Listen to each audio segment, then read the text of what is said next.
To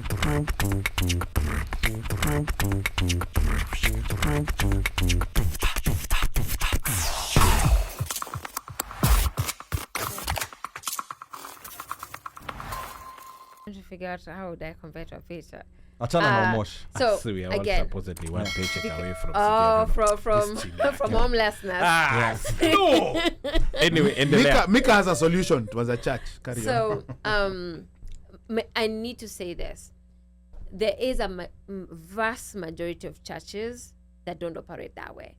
Pentecostal churches. So like, because I think sometimes the entire section of Pentecostal churches are labeled that way because the ones that grab the attention are the loudest, right? The ones that go viral. And they go viral. And again, they say if you do something bad, so if something bad comes out of what you're doing, that travels faster than people actually doing the real groundwork of like, teaching people the word of God and raising them to be good Christians, if I can put it that way.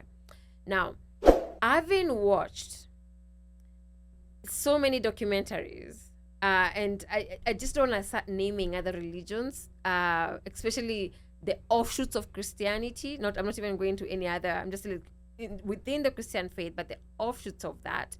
The reason why I just don't want to name them because like we might be banned today, is because this is what I spent again. I think I've listened to almost 5 different, and when I say it's long stories that would span either kwanza Netflix kona moja which I can share later, that it would take you weeks to actually get through everybody's experience.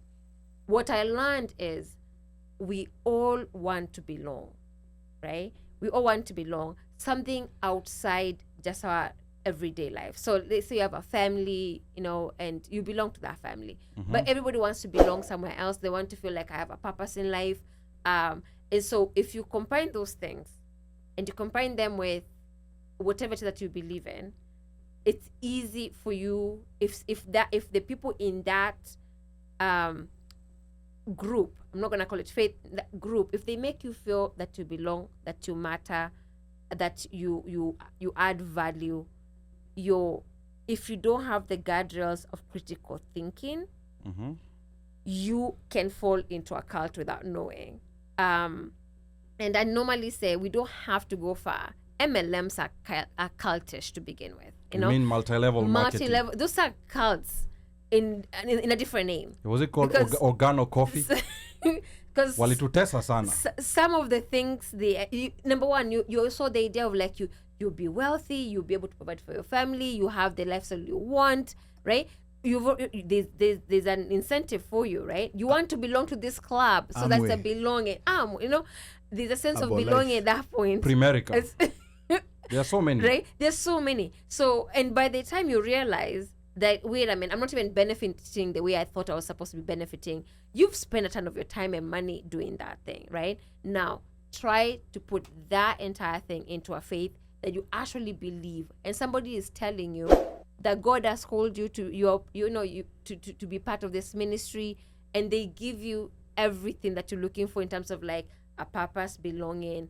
It's easy. It's so easy to believe that, okay, this is it. This is what I'm supposed to be doing. And so when things start going wrong, instead of thinking to yourself, well, wait a minute, what does whatever script you believe in, whether it's the Bible or the Quran or business savvy, like the business school will tell you, or any business article will tell you MLM is not going to work, right? So if you don't have something that you can go check your beliefs, the things are being sold, if you don't have a place you can base your belief system on, a guardrail, as you said, or you will find yourself in a cult without knowing. So basically you're going to Ocean City, a very long bridge, it's so high, but you're driving a car 50 miles or even 60 miles an hour, one lane, no guardrails. No guardrails. Just one wrong move. Right? Exactly. Yeah. And utashangani, how did I get here? Okay. But it starts small. So that sense of belonging and purpose, if somebody tells you any idea that taps into those two things,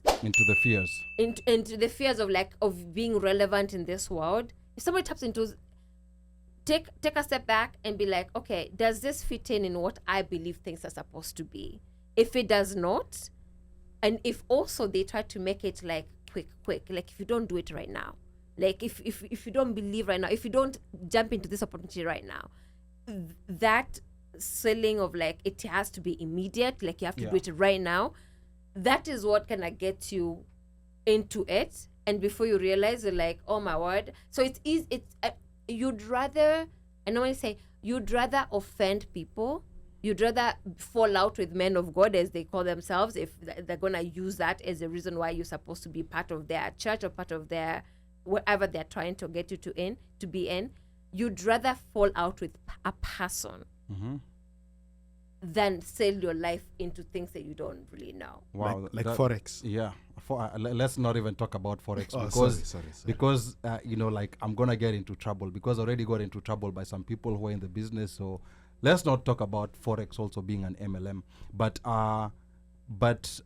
very interesting point of view coming from Ruth. Like just to give us the other side of this conversation. And it's also interesting because in marketing, those tactics are well known. Like for example, like whenever a marketing email is sent to you, it's been crafted very carefully. It wasn't just put together. Like they always like to entice you with a time limit, that if you don't do this by this, then you will miss out on this discount. If you don't do like you see, like even Kina Macy's Nini, they will tell you this discount is lasting up to 24 hours. Yeah, it's a 24 hours discount. Sometimes it could even be up to the end of the month. But then that's a tactic that's used in marketing. And now it's interesting, Kuskia, that now they're also, these are tactics that are also being carried over, like into religion. I mean, as